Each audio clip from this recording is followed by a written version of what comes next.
Assalamualaikum warahmatullahi wabarakatuh. Selamat pagi semua. Kami dari kelompok 5 ingin menjelaskan tentang media pembelajaran. Sebelumnya saya ingin perkenalkan diri. Perkenalkan, nama saya Asli Nurunia. Di sini saya sebagai moderator. Dan saya memiliki 3 rekan. Yang pertama Hasbullah Slamet sebagai pemateri pertama, kemudian Siti Zaitun sebagai pemateri kedua, dan Arifatul Kamila sebagai pemateri ketiga.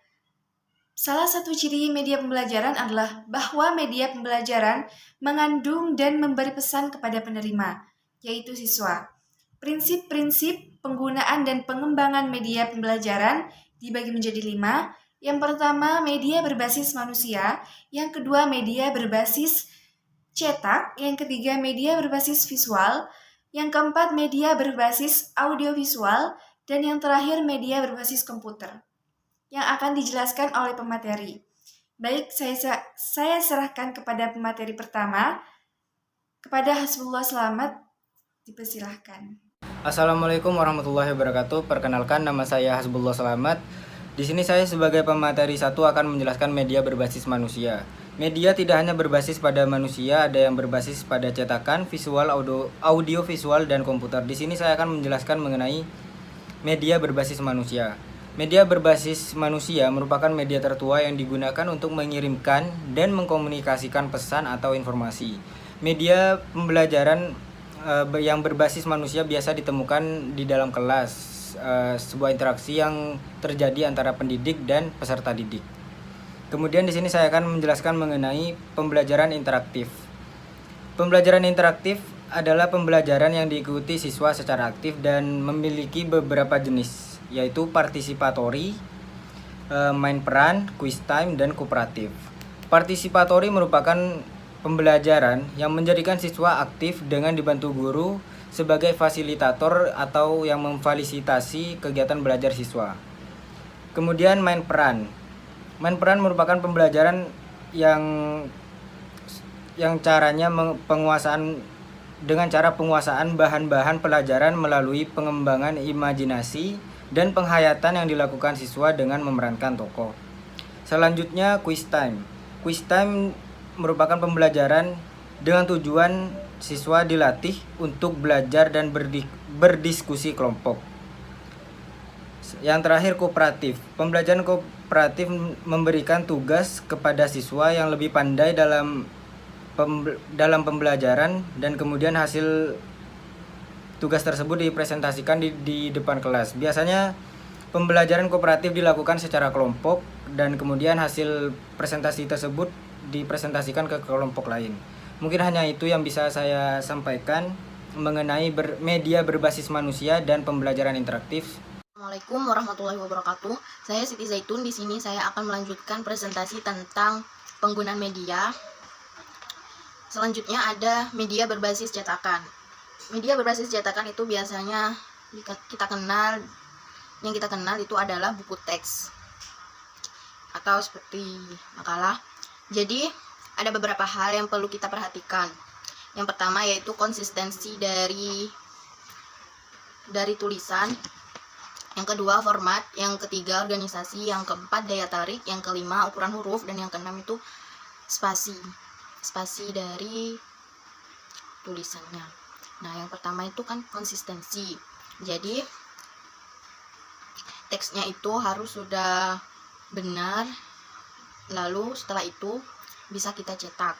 Nah, yang kedua format. Jadi format dari teks yang kita ketik itu sudah benar.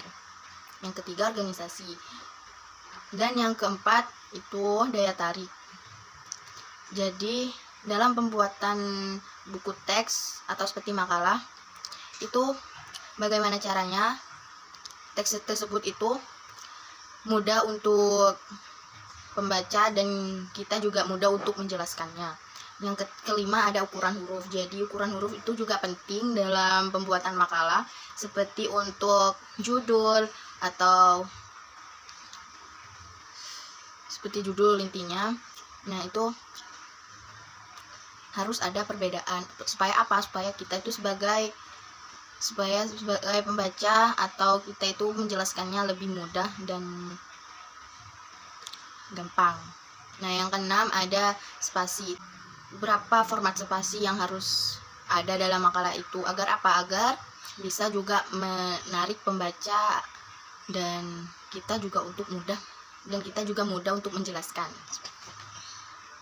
Yang selanjutnya ada media berbasis visual. Media berbasis visual itu seperti gambar, media gambar. Jadi bisa berupa gambar representasi, seperti ada juga diagram, peta, dan juga grafik. Gambar representasi itu seperti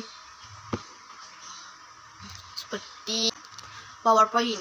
Nah, PowerPoint itu ketika orang mau berpresentasi menggunakan PowerPoint itu kan menggunakan proyektor atau LCD. Nah, setelah itu kan di LCD tersebut akan menampilkan sebuah gambar. Nah, itu bisa disebut dengan media berbasis visual atau gambar. Yang selanjutnya ada media berbasis audiovisual, yaitu visual yang digabungkan dengan penggunaan suara. Jadi gambar yang digabungkan dengan suara. Contohnya seperti naskah, tayangan slide, video ilustrasi, atau film bingkai.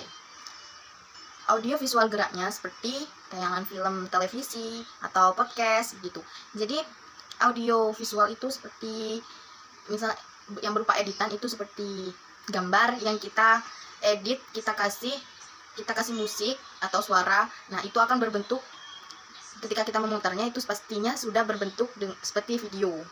Nah, isinya yaitu gambar yang disertai dengan suara seperti itu. Itu adalah media berbasis audiovisual. Sekian dari saya, terima kasih. Wassalamualaikum warahmatullahi wabarakatuh. Perkenalkan, nama saya Rifatul Kamila. Di sini saya sebagai pemateri ketiga. Nah, saya akan membahas tentang media berbasis komputer. Apa sih media berbasis komputer itu? Komputer yang dikenal sebagai manajer dalam proses pembelajaran. Nah, dalam komputer juga terdapat modus yang dikenal sebagai Computer Assistant Information atau CAI. Di sini terdapat format penyajian pesan dan information dalam CAI, yakni pertama tutorial terprogram, tutorial intelligent, drill and practice, and simulasi. Yang pertama yakni membahas tentang tutorial terprogram. Maksudnya di sini yakni sebuah perangkat tayangan yang mana hal tersebut baik statis maupun dinamis yang sudah terprogram.